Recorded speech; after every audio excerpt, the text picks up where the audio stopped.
Orain, Erdi Aroari buruz hitz egingo dugu. Noiz hasten eta bukatzen zen Erdi Aroa? Erdi Aroa 2. mendean hasi zen. Erromatar inperioa amaitu zenean. Eta 15. mendean amaitu zen. Kolon Amerika aurkitu zuenean. Erdi Aroa 466. urtean hasi zen, eta 1482. urtean amaitu zen. Estamentu gizarte bat sortu zen, feudalismoa. Erregea agintari gorena zen. Noblezia gudetan parte hartzen zuten. Kleroa, abadeek, gotzainek, fraideek eta apaizek ziren. Nekazariak jaunaren lurrak lantzen zituzten, babes truke. Feudo batean, jaun feudala gazteluan bizi ohi zen.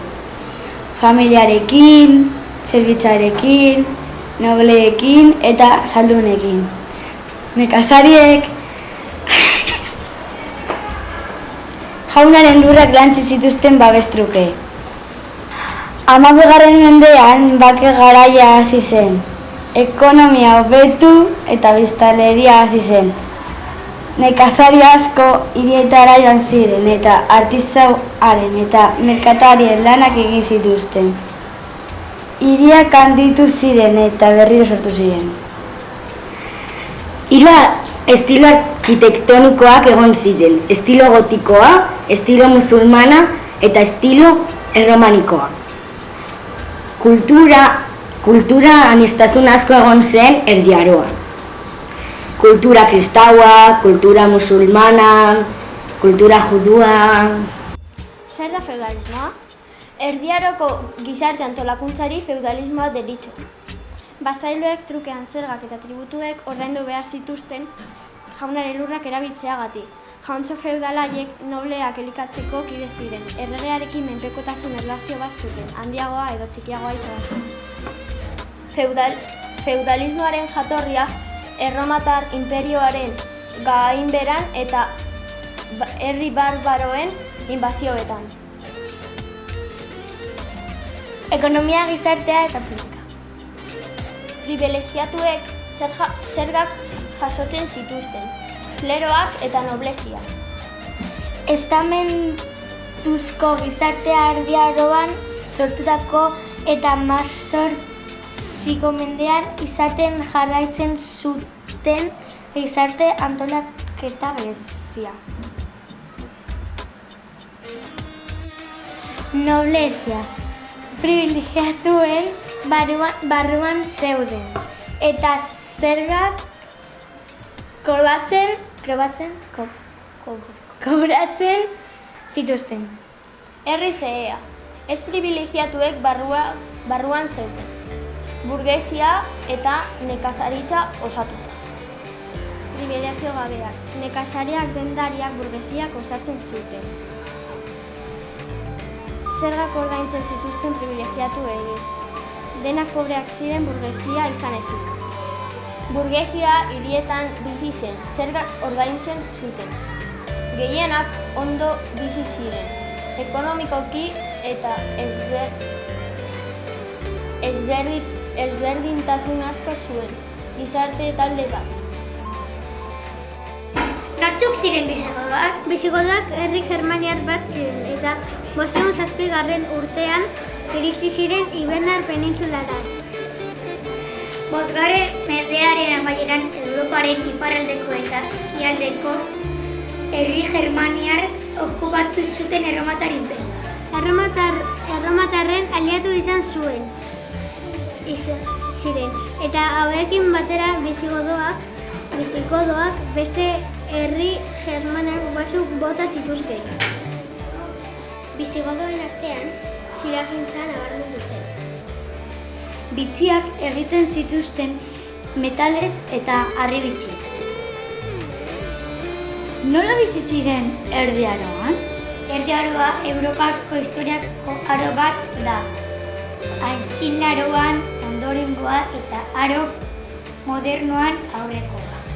Erdi Aroko erregeak zuten egokitza hiriburua finko bat.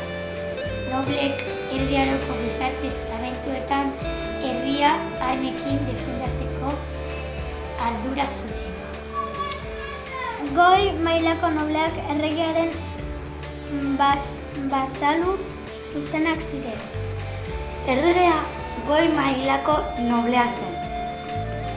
Erregea emandako feudetatik bizi ziren. Al-Andalus. 8. mendean Iberian penintsula invaditu ziren musulmanek. Eta hortaz kokatu ziren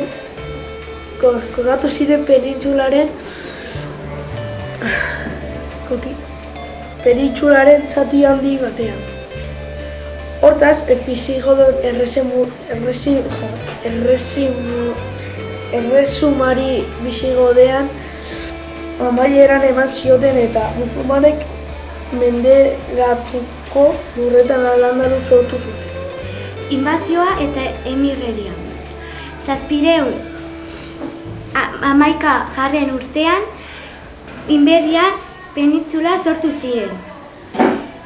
Erkialde hurbiletik eta Afrikaren iparraldetik zetozen. Arabiarrak 3 urten erresuma bisigodo osoa konkistatu zuten, eta lurralde berria sortu zuten Al-Andalus. Noiz hasi zen taifa erresuma? 11. mendean hainbat lurraldetan banatu zen Al-Andalus, eta errege batek gobernatu zuen lurraldetako bakoitza. Taifa erresuma zeritzen. Noiz hasi zen Kordobako kalifa herria? 929 urtean Al-Andalus Islamiar imperiotik banatu zen. Kalifa herri bat sortu. Kordoba zuen hiriburua. Al-Andalus estatu boteretsua bilakatu zen eta gorakado ekonomiko eta kulturala ezagutu zen etapa horretan. Nolakoa zen Al-Andalusko eguneroko bizimodua? Askotariko biztanleria zegoen Al-Andalusen. Gehienak musulmanak ziren. Islamera bihurtutako kristauak eta arabiarrak, baina musulmanak ez ziren talde batzuk. Ere bazeuden adibidez juduak eta mozarabiarrak.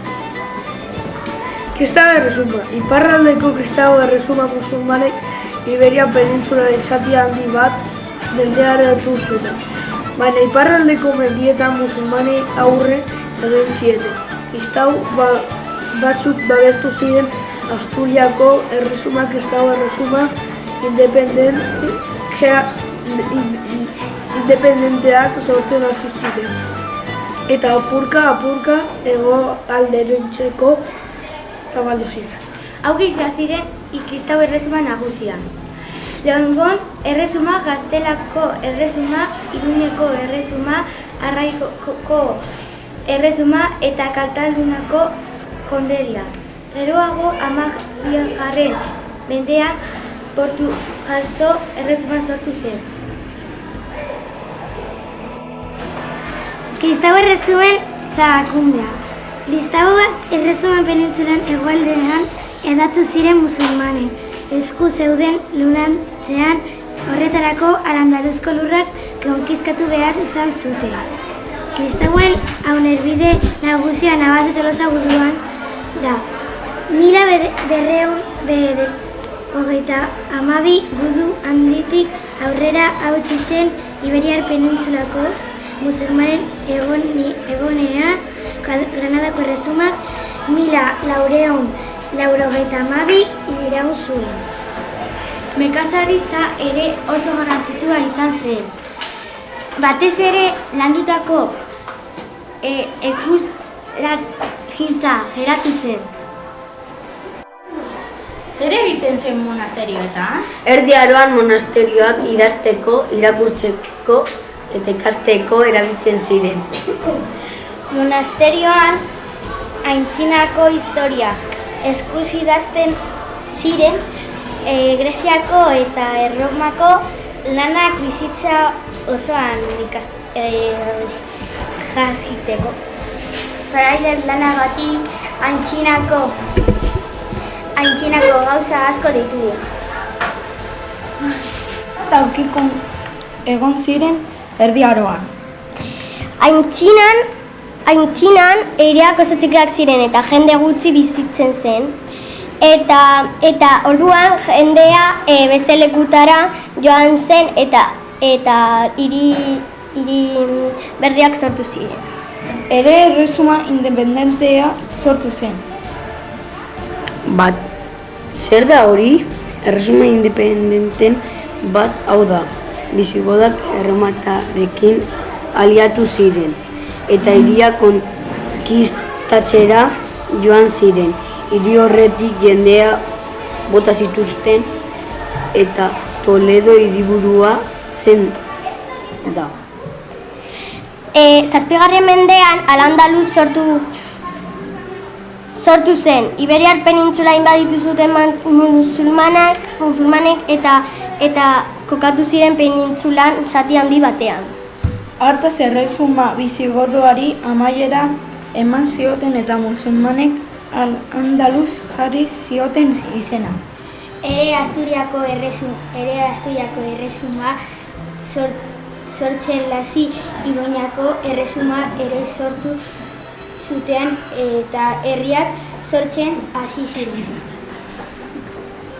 Zuk izan ziren Erdi Aroko aurkikuntza? Erdi Aroan ez ziren egon aurkikuntza asko, baina guztiok dakigun bat Amerika da. Amerika aurkitu zutenean Erdi Aroa amaitu zen.